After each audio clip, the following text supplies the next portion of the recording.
Deus esteja contigo neste momento. Bem-vindo ao canal Esperança em Deus. Eu sou Wilson dos Santos, evangelista e comentarista. E neste momento eu vou orar para depois compartilhar a palavra de Deus para você. Senhor Deus, poderoso Criador dos céus e da terra, nós estamos nas tuas mãos e pedimos que preparem os nossos corações para receber a tua santa palavra. Que estejamos preparados naquele grande dia, quando tu vieres nas nuvens do céu para buscar a tua igreja. É o que nós desejamos em nome de Jesus. Amém. As 7 igrejas do Apocalipse.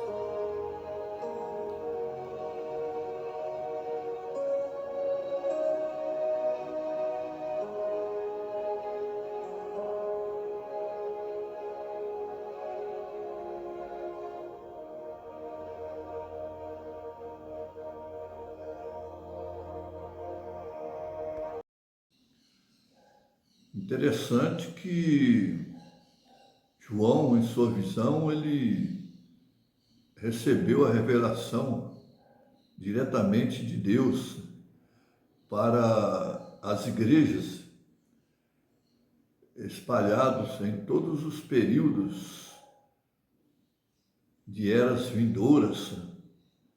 E assim podemos verificar o desenvolvimento da igreja através dos séculos.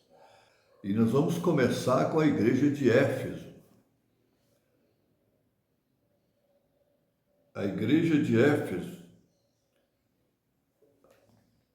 escreve ao anjo da igreja que está em Éfeso, que diz: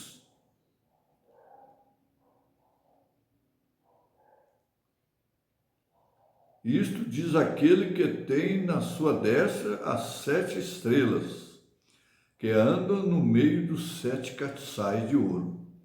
Eu conheço as tuas obras, o teu trabalho e a tua perseverança, e que não podes suportar os maus que puseste à prova, os que dizem ser apóstolos e não são, e tu os achaste mentirosos.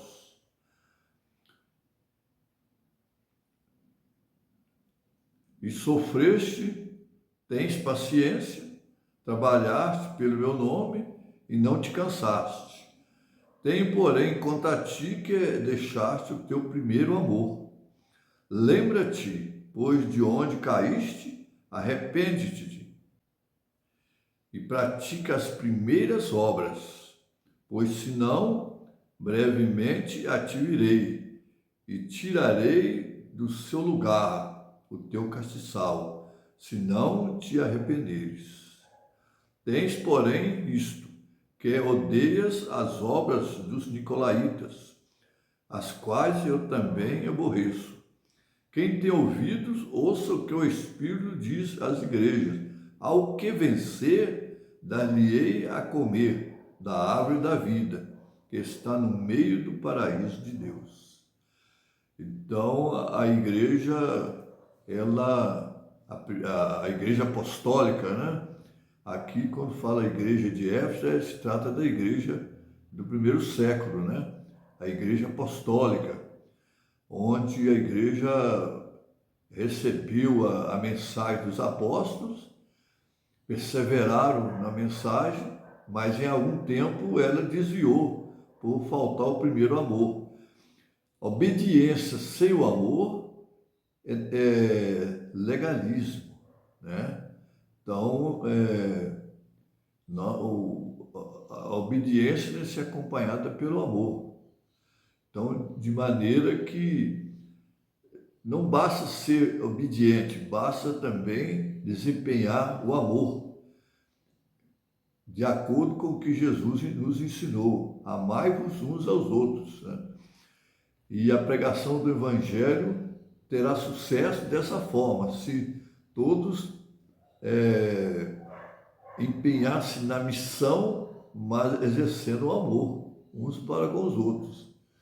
Este é o objetivo dessa carta, é incentivar os cristãos a perseverar no primeiro amor, quando as pessoas aceitaram a mensagem de Cristo, né? E por algum tempo se desviaram da mensagem, praticando coisas que desagradou ao Senhor. Mas o importante dessa igreja é que eles detestam as obras dos nicolaítas, ensinos errôneos, ensinos falsos, né? Nicolaítas aqui, alguns estudiosos dizem que é o Nicolau, né? Era um líder desse grupo que ensinava heresia. Então nós temos que ter cuidado com doutrinas falsas. E essa igreja, eles perseveraram na doutrina de Cristo, né? E aqui tem uma advertência também, interessante. Essa advertência é para todos nós. Quem tem ouvido, ouça o que o Espírito diz às igrejas. Então, ao que vencer. Então, a vitória vem só para os vencedores. Ao que vencer, dar-lhe-ei a comer da árvore da vida, que está no meio do paraíso de Deus. Quando a terra for toda transformada, Deus vai apresentar o paraíso para Adão. E ele vai tomar posse do paraíso. Adão perdeu o paraíso por causa do pecado. Mas os salvos irão herdar tudo aquilo que está prometido aqui neste livro tão maravilhoso que é o Apocalipse.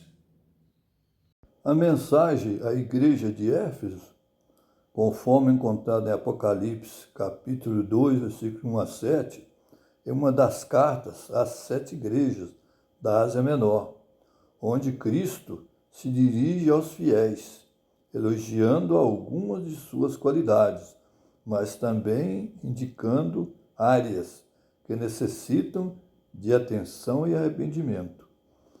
Éfeso significa desejável por alguns estudiosos. No tempo de João, Éfeso era a principal cidade da província romana da Ásia. Os versos iniciais ressaltam algumas características positivas da igreja de Éfeso.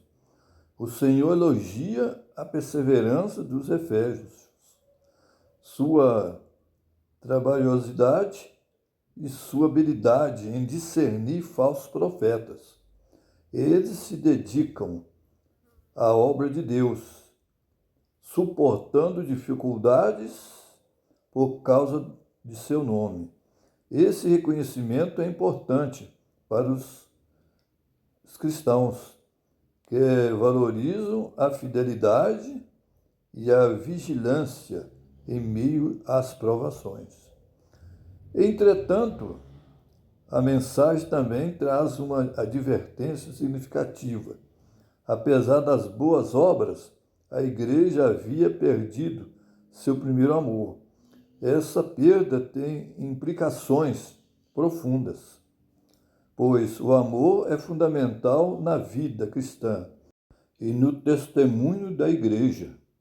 A visão adventista enfatiza que, para ser fiel, uma comunidade de fé deve manifestar um amor genuíno por Deus e ao próximo, que transcendem apenas as realizações de obras.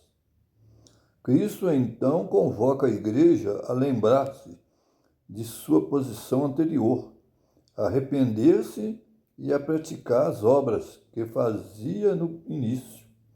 O chamado ao arrependimento é um tema recorrente na teologia adventista, que acredita na necessidade de um relacionamento contínuo e vibrante com Deus, que deve ser alimentado por meio da oração, estudo da palavra e ação missionária. Os versos finais da mensagem traz uma promessa: aquele que vencer, Deus dará do fruto da árvore da vida, que está no paraíso de Deus. Esse aspecto escatológico é especialmente relevante para os adventistas, que têm esperança na vida eterna e na restauração final de todas as coisas. Em resumo, a mensagem à igreja de Éfeso exorta os cristãos a manterem a sua fervorosa devoção a Deus, não apenas dedicando-se ao trabalho, mas sempre lembrando que o amor deve ser o princípio motivador de suas ações. É um chamado à reflexão sobre o estado espiritual pessoal e da comunidade, e um incentivo a buscar o verdadeiro amor e compromisso com Cristo. E ao anjo da igreja que está em Esmirna, escreve: isto diz o primeiro e o último, que foi morto e reviveu. Eu conheço as tuas obras, tua tribulação, tua pobreza, mas tu és rico. E a blasfêmia dos que se diz judeus e não são, mas são a sinagoga de Satanás. Nada tema das coisas que hás de padecer. Eis que o diabo lançará alguns de vós na prisão, para que sejais tentados, e tereis uma tribulação de 10 dias. Sê fiel até a morte, e dar-te-ei a coroa da vida. Quem tem ouvidos, ouça o que o Espírito diz às igrejas. O que vencer não receberá o dano da segunda morte. Esmirna significa cheiro suave. Em algumas profecias aplica-se o princípio de dia-anos, que um dia representa um ano. Número 14, 34, Ezequiel 4, 6 e 7. Assim sendo, os dias de perseguição na fase de Esmirna duraram 10 anos, do ano 303 ao 313. Em 303, um decreto foi promulgado pelo imperador Diocleciano para a perseguição aos cristãos. Só terminou o Edito de Milão, assinado pelo imperador Constantino em 313. Ellen White escreveu que os períodos das 7 igrejas da história eclesiástica percorre até o fim do tempo, enquanto os símbolos usados mostram o estado da igreja nos diversos períodos da história do mundo. Esmirna era uma cidade próspera e um importante centro comercial na Ásia Menor, famosa por sua lealdade ao Império Romano e por ser um centro de culto ao imperador. Nesse contexto, os cristãos enfrentavam severas perseguições por se recusarem a adorar o imperador e as divindades romanas. A carta à igreja de Esmirna, escrita por João, sob inspiração divina, traz uma mensagem de encorajamento e exortação. Nos versos 8 a 11, encontramos a promessa de Cristo aos fiéis de Esmirna, enfatizando que conheciam suas aflições e pobreza, mas que, na verdade, eram ricos em fé e espiritualidade. O versículo 10 menciona uma tribulação que duraria 10 dias. Como eu disse na profecia, um dia valendo um ano dá 10 anos, de perseguição. Essa referência tem sido interpretada entre os adventistas como indicativa de um período de dificuldade determinado, mas não eterno. Atribui-se a essa tribulação por uma temporalidade que sugere que as dificuldades enfrentadas pelos cristãos de Esmirna serão intensas, mas limitadas em duração. A expressão "não temas" encoraja os crentes a permanecerem fiéis, mesmo diante da perseguição. O versículo também fala sobre a coroa da vida, que será dada àqueles que forem fiéis até a morte, reafirmando a esperança no triunfo final sobre as dificuldades e na recompensa eterna. Assim, a mensagem para a igreja de Esmirna é uma combinação de advertências e esperança, reforçando a ideia de que a fidelidade a Deus, mesmo em meio a tribulações e perseguições, resultará em vitória e em recompensa espiritual. Essa mensagem é relevante não apenas para os cristãos da época de João, mas também para os fiéis de hoje, encorajando-os a perseverar na fé diante das adversidades. Mensagem à Igreja de Pérgamo. Apocalipse capítulo 2, versículo 12 ao verso 17. Mensagem à Igreja de Pérgamo. E ao anjo da igreja que está em Pérgamo, escreve: Isto diz aquele que tem a espada aguda de 2 fios. Conheço as tuas obras e onde habitas, que é onde está o trono de Satanás. Mas retens o meu nome e não negaste a minha fé, ainda nos dias de Antipas, minha fiel testemunha, o qual foi morto entre vós, onde Satanás habita.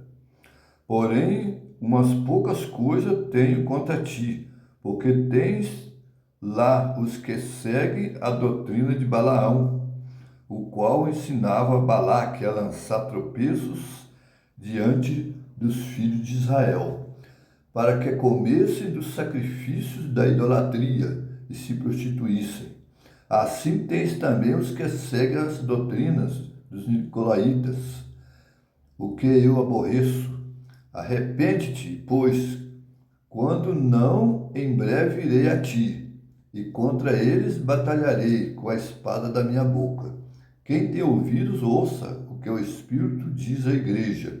Ao que vencer, darei a comer do maná escondido, e dar-lhe-ei uma pedra branca, e na pedra um novo nome escrito, o qual ninguém conhece, senão aquele que o recebe. Pérgamo cobre os séculos 4, 5 e a primeira metade do século 6. Satanás não conseguiu destruir a igreja por meio das perseguições, procurou corrompê-la e colocá-la em compromisso com o Estado, introduzindo na igreja pagãos não convertidos e que mantiveram parte de suas ideias. Quando no ano 313 Constantino assinou o Edito de Tolerância em Milão, dando liberdade de culto aos cristãos, ele, dizendo ter se convertido ao cristianismo, continuou sendo o pontífice máximo do paganismo, ao mesmo tempo que assistia aos cultos pagãos.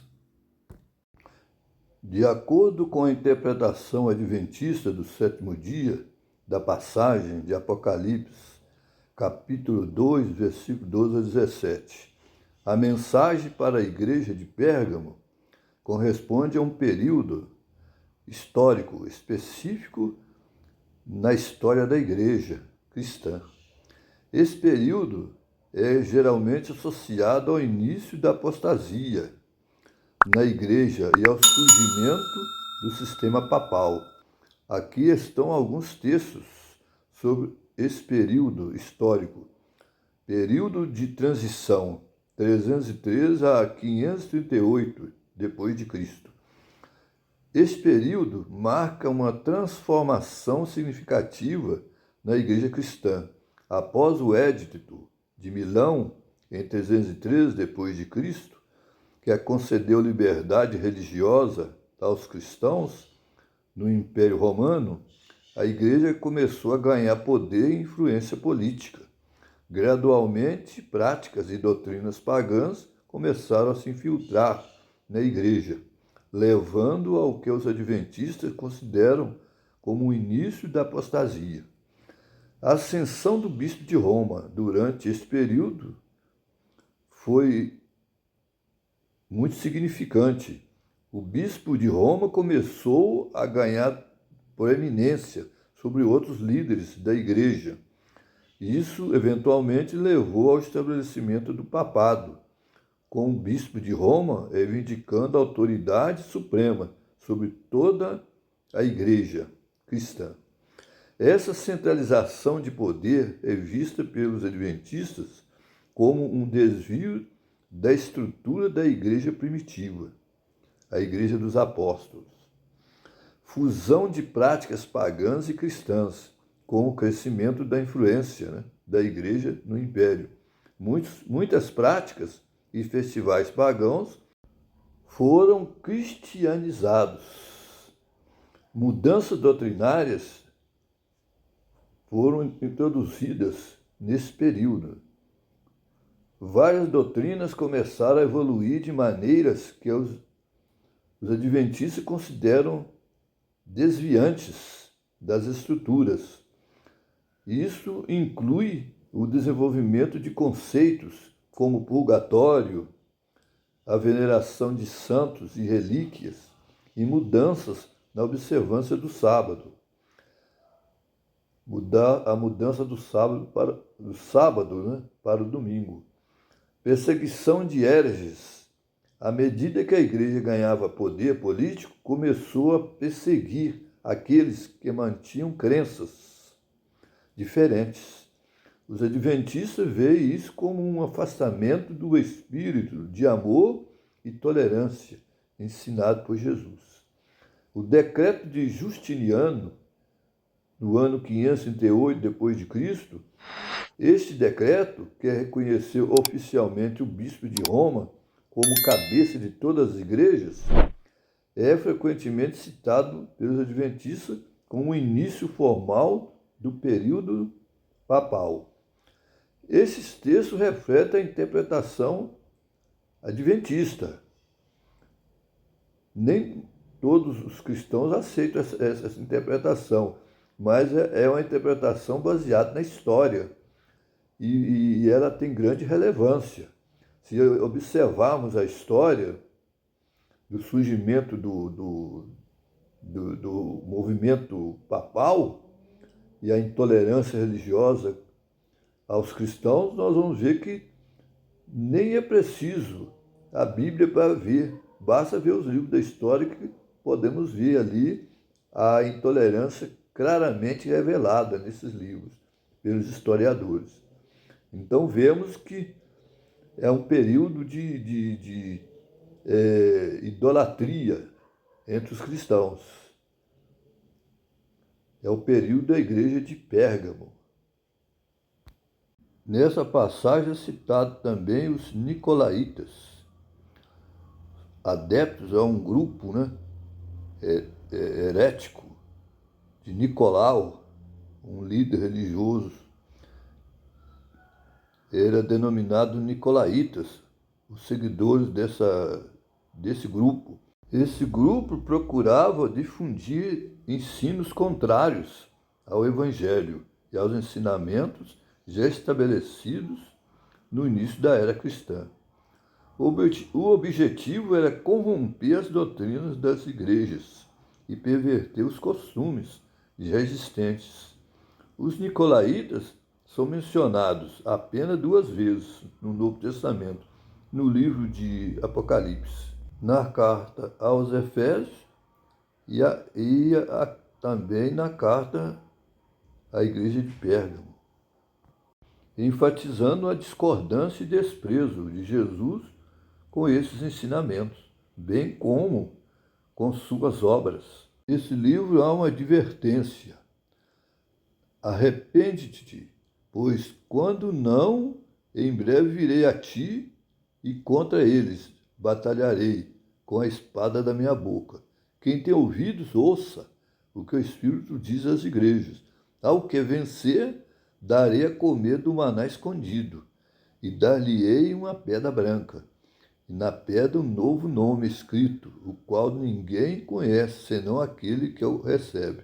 Se você deseja receber essa pedrinha branca com um novo nome e está nas mansões eternas, junto com Cristo, então você precisa afastar de todas as doutrinas falsas, falsos ensinamentos, filosofias pagãs e tradições humanas que corrompem as Escrituras. Se você fizer isso, você estará salvo para a eternidade, pelo poder do Espírito Santo. Então é um convite que eu faço a você. Não abandone o caminho que o Senhor apontou para você, seguindo doutrinas de homens, doutrina errada, e o Senhor te receberá com um sorriso, de braços abertos, para conduzi-lo para as mansões eternas. E assim estaremos com o Senhor para todo sempre. Esta é uma promessa de esperança para cada um de nós. Precisamos aceitar esse convite do Senhor em nossa vida, para que sejamos felizes por toda a eternidade, afastando-nos da concupiscência que há no mundo, as coisas que desagradam a Deus. E assim, se nós abandonarmos aquilo que é mal, aquilo que desagrada a Deus, certamente Ele nos receberá nas mansões eternas. Amém? Mensagem à igreja de Tiatira.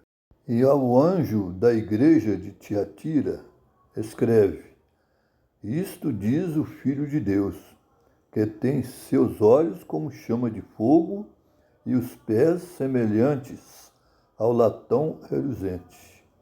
Eu conheço as tuas obras, o teu amor, o teu serviço, a tua fé e a tua paciência, e que as tuas últimas obras são mais do que as primeiras. Mas tem contra ti que toleras Jezabel, mulher que se diz profetiza, ensina a enganar os meus servos, para que se prostituam e comam dos sacrifícios da idolatria. E dei-lhe tempo para que se arrependesse da sua fornicação, mas não se arrependeu. Eis que a porei numa cama, e sobre os que adulteram com ela virá grande tribulação, se não se arrependerem das suas obras. E ferirei de morte a seus filhos, e todas as igrejas saberão que eu sou aquele que sonda os rins e os corações. E darei a cada um de vós segundo as vossas obras. Mas eu vos digo a vós, e aos restantes que estão em Tiatira, a todos quantos não têm essa doutrina, e não conheceram, como diz, as profundezas de Satanás. Outra carga vos não porei, mas o que tende, retende até que eu venha. E ao que vencer e guardar até o fim as minhas obras, eu lhe darei poder sobre as nações, e com vara de ferro as regerá, e serão quebradas como vasos de oleiro, como também recebi de meu Pai. E dar-lhe-ei a estrela da manhã.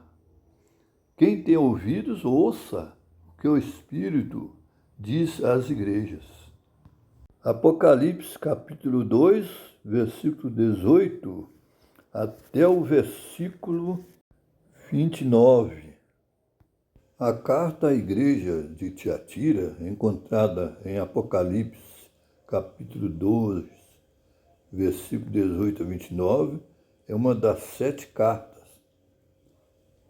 às 7 igrejas da Ásia Menor e possui significados profundos, especialmente dentro da interpretação adventista do sétimo dia.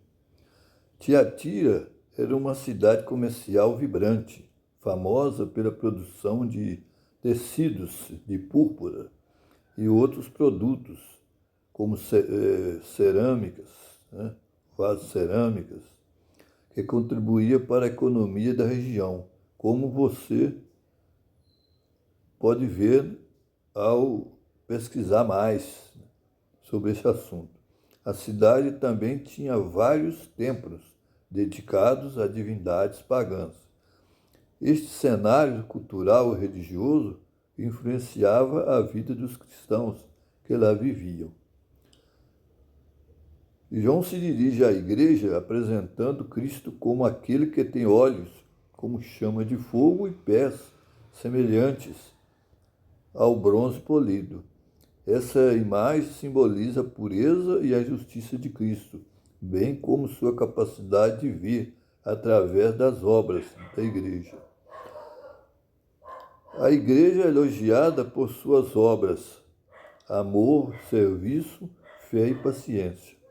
O reconhecimento das boas ações é um ponto fundamental, pois mostra que, apesar das falhas, havia aspectos positivos na comunidade cristã.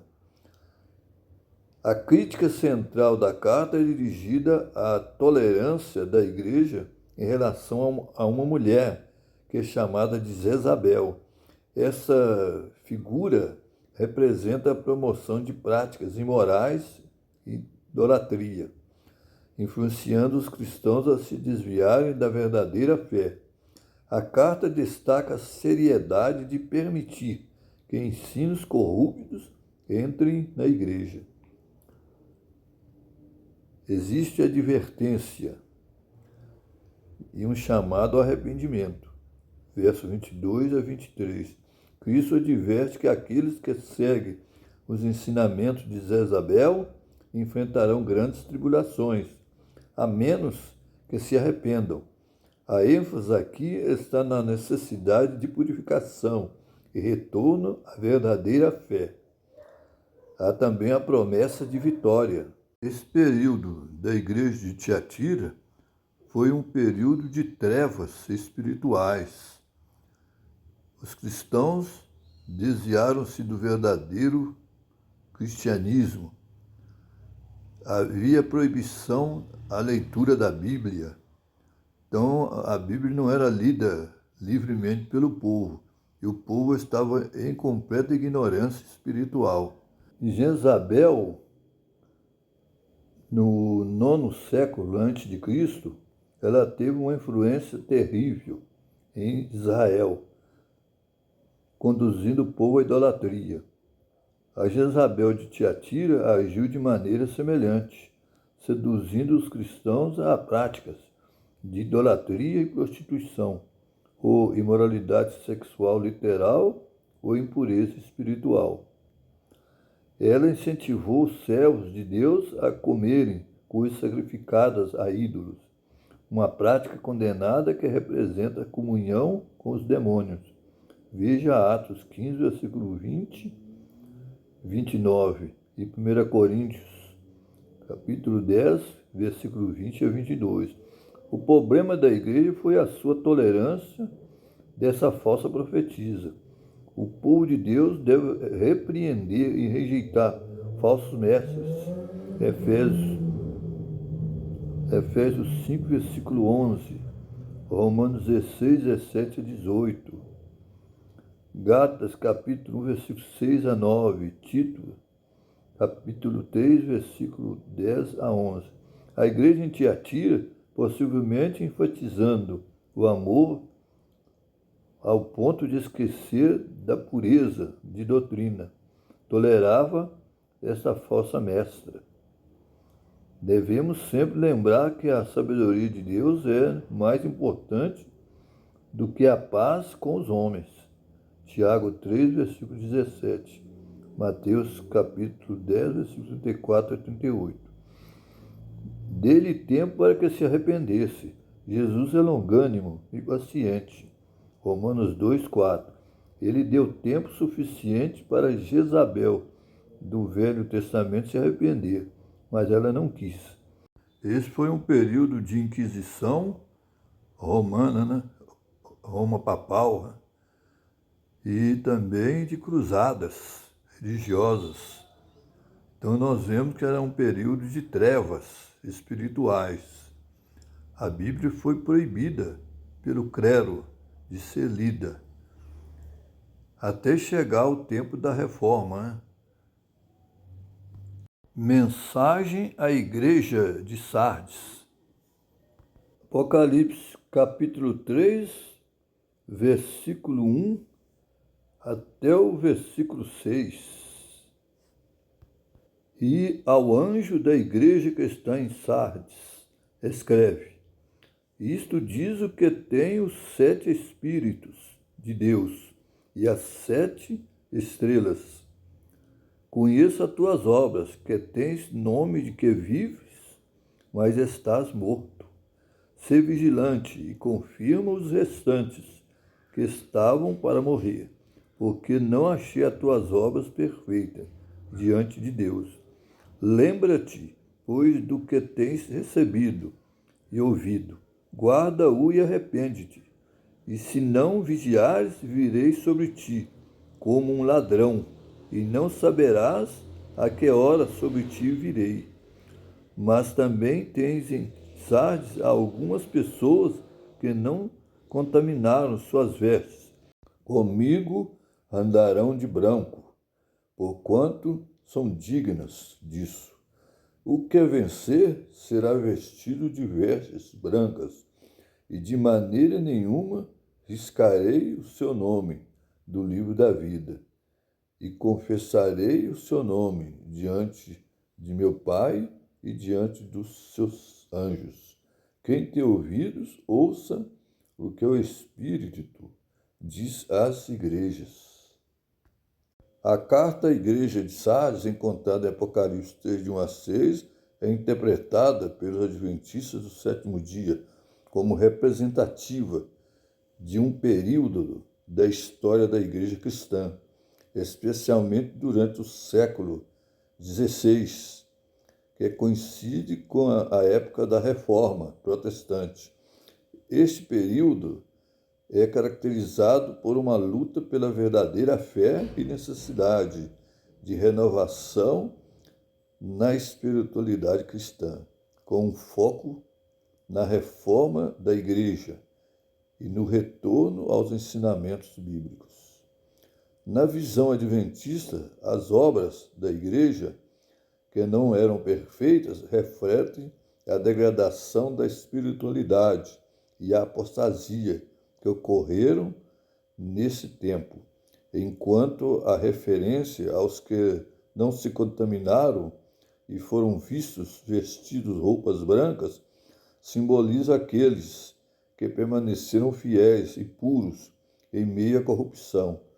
Estes são considerados os verdadeiros remanescentes que continuam a seguir os ensinamentos de Cristo. Em resumo, a interpretação adventista vê Sardes como um chamado à reforma e vigilância, enfatizando a importância de manter-se na pureza e na fé verdadeira em tempos de crise espiritual. Esta mensagem, ela deveria ser presente em nossa vida. Devemos estar preocupados com a vigilância e de manter-nos na doutrina de Cristo, porque só assim poderemos vencer a cilada de Satanás. Como diz no Apocalipse, o que vencer será vestido de vestes brancas, e de maneira nenhuma riscarei o seu nome do livro da vida, e confessarei o seu nome diante de meu Pai e diante dos seus anjos. Quem tem ouvidos, ouça o que o Espírito diz às igrejas. O Espírito Santo está falando para as igrejas. Cuidado, prepare-te para encontrares com o teu Deus. Mensagem à Igreja de Filadélfia. Apocalipse 3, versos 7 a 13. E ao anjo da igreja que está em Filadélfia, escreve: Isto diz o que é santo, o que é verdadeiro, o que tem a chave de Davi, o que abre e ninguém fecha, e fecha e ninguém abre. Eu sei as tuas obras. Eis que diante de ti pus uma porta aberta, e ninguém a pode fechar. Tendo pouca força, guardaste a minha palavra, e não negaste o meu nome. Eis que eu farei aos da sinagoga de Satanás, aos que se dizem judeus e não são, mas mentem. Eis que eu farei que venham e adorem prostrados a teus pés, e saibam que eu te amo, porque guardaste a palavra da minha paciência. Também eu te guardarei da hora da tentação que há de vir sobre todo o mundo, para tentar os que habitam na terra. Eis que venho sem demora. Guarda o que tens, para que ninguém tome a tua coroa. A quem vencer eu farei coluna no templo do meu Deus, e dele nunca sairá. Escreverei sobre ele o nome do meu Deus e o nome da cidade do meu Deus, a Nova Jerusalém, e também que desce o meu novo nome do meu Deus. Quem tem ouvidos, ouça o que o Espírito diz às igrejas. A mensagem à igreja de Filadélfia, encontrada no livro de Apocalipse, capítulo 3, versículos 7 a 13, é geralmente interpretada no contexto da história da igreja cristã, através da perspectiva adventista do sétimo dia, como representando um período específico da história da igreja, que vai aproximadamente de 1755 a 1844. Esse período foi marcado por um grande avivamento espiritual e missionário, bem como por significativas reformas religiosas. O Adventismo vê a Igreja de Filadélfia como um símbolo de fidelidade e de um relacionamento verdadeiro com Deus, onde os fiéis são reconhecidos por sua perseverança e pela pregação da verdade. A referência à grande tentação pode ser interpretada como os desafios e provações que a igreja enfrentou durante esse tempo, mas também como uma preparação para a volta de Cristo, para um grande tempo de angústia que virá no final dos tempos, aproximando a volta de Jesus. Assim, a mensagem à Filadélfia é vista como um encorajamento para os que mantêm a fé em meio às dificuldades.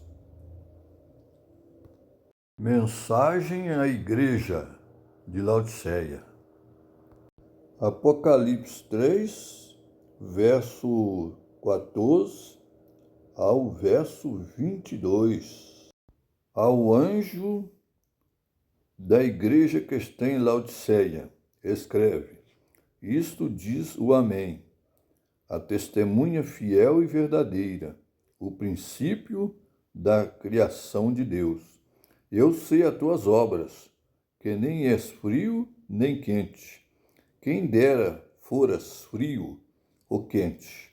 Assim, porque és morno e não és frio nem quente, vomitar-te-ei da minha boca. Como dizes, rico sou, estou enriquecido e de nada tenho falta, mas não sabes que és um desgraçado, miserável, pobre, cego e nu?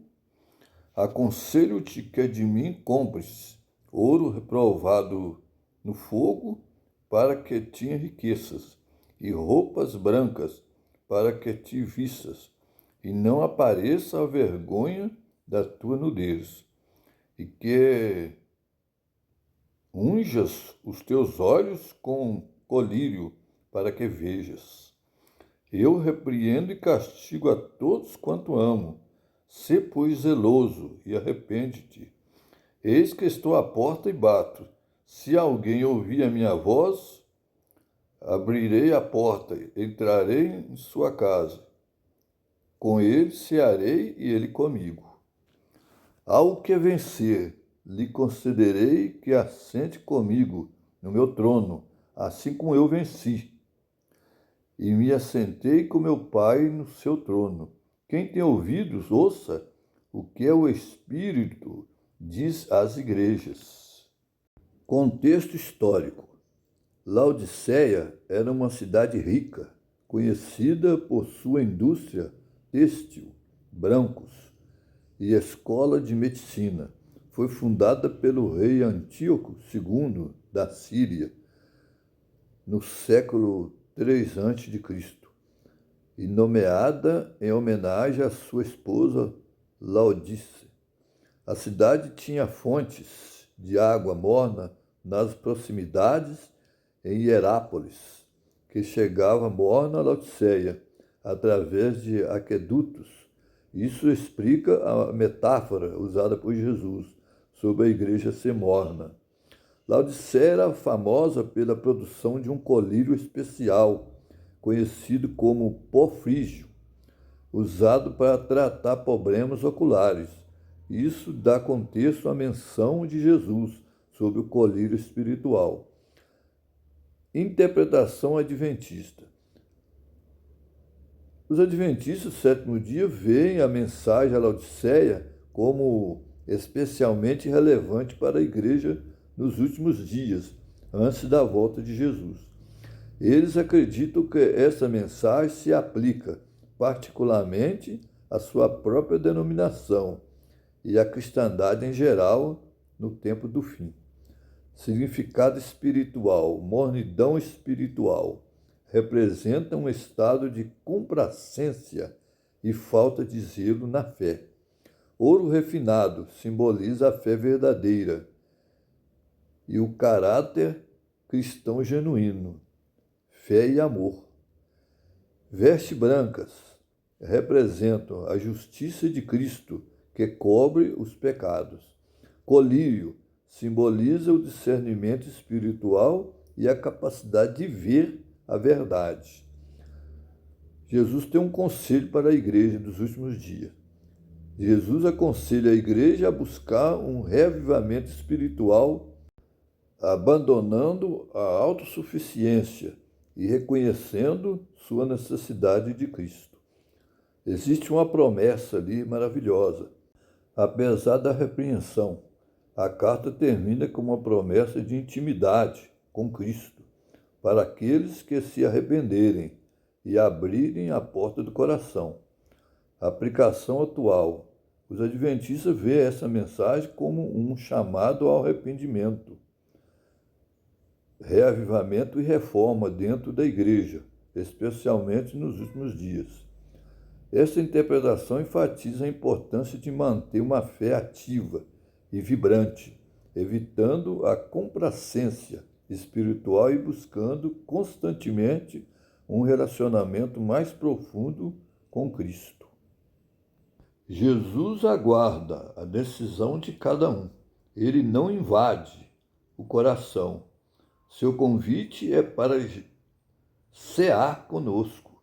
Isso significa que ele nos chama a um relacionamento de comunhão com ele. Cristo quer que você o aceite em sua vida.